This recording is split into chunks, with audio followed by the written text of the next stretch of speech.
তো hello friend, good morning. তো দেখো অনেক দিন পর একটা বড় ব্লগ নিয়ে চলে আসলাম। তো রোজ দিনই ভাবি দেবো বাট দেওয়ার হয় না। তো ব্রেকফাস্ট থেকে আজকে ব্লগটা শুরু করছি।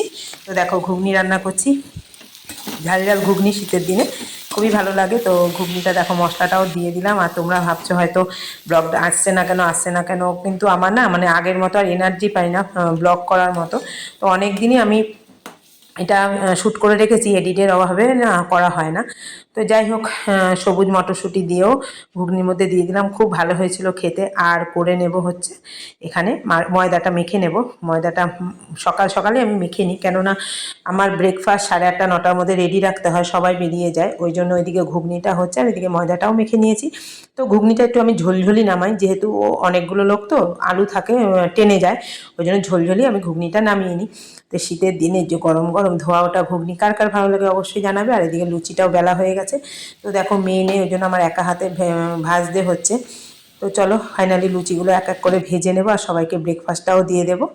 তো আর এই দেখো দেখতে পাচ্ছ এখানে সূর্যি মামা অস্ত চলে যাচ্ছে। এখানে গেছিলাম এক জায়গায় বেড়াতে, আর গ্রামের সিনসিনারি দেখতে এত সুন্দর লাগে, এত সুন্দর লাগে। শীতের দিনে কোথাও বেড়াতে বা পিকনিক করতে এবার যাওয়াই হয়নি।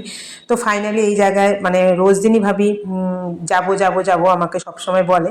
তো চলে এসেছি এখানে মাঠে বেড়াতে। তো খুবই ভালো লেগেছে, আমরা খেয়ে দিয়ে মাঠে চলে এসেছি বেড়াতে। আর দিনের শেষে সূর্যের অস্তটা এত সুন্দর লাগছিল না, মানে বলে বোঝানোর মতো নয়। তো যাই হোক, আমরা যেহেতু যেটুকুই শহরে থাকি না কেন, গ্রামের তো গাছপালা আমরা দেখতে পাই না। তো চলে এসেছি এদের সাথে বেড়াতে। আমাকে প্রায় বলে বৌদি চলো বেরিয়ে আসি। তো আমার আর সময় হয় না। ফাইনালি সেদিনই ডেটটা ফিক্স করে ফেললাম, আমি আর মেয়ে চলে গেলাম। ছেলে যায়নি। আর মাঠে ঘুরতে চলে এসেছি ওদের বাড়ি থেকে। তো চলো মাঠে এসে কটা রিলসও বানিয়েছি, রিলসগুলো তোমরা দেখে নেবে ইনস্টাগ্রামে। আর এই যে সর্ষে খেতে খুব ভালো লাগছিলো। সর্ষে ক্ষেতের রিলসগুলো বানানো হয়নি, এখনও শ্যুট করা আছে, অবশ্যই তোমাদের সামনে নিয়ে আসবো রিলসগুলো বানিয়ে।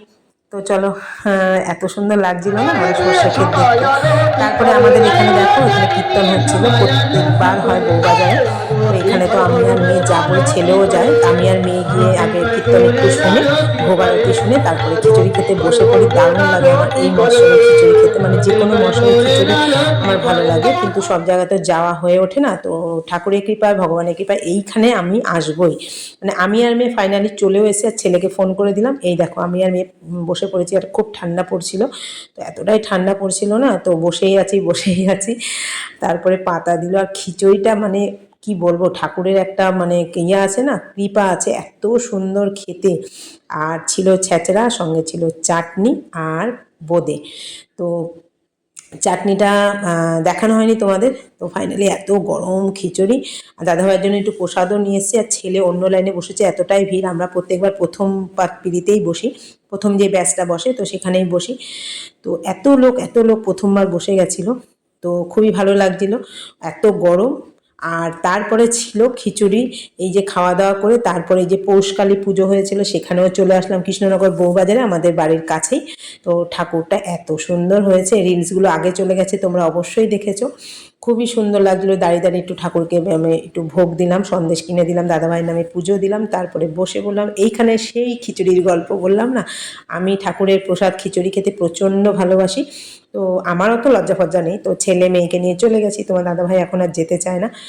তারপরে পৌষ সংক্রান্তির পিঠের গল্প চলে এসে, এবার সেভাবে পিঠে বানাতে পারিনি, একা হাতে কতই বা করবো। মেয়ে যতটুকু পারে করে দেয়। তো এখানে দুধ পুলির জন্য আয়োজন করা হয়েছে। তো এখানে দেখো চালের গুঁড়োটা আমি এখানে গরম জল দিয়ে ফুটিয়ে যেভাবে করে সবাই 5টা লোক, আমি সেভাবেই করছি।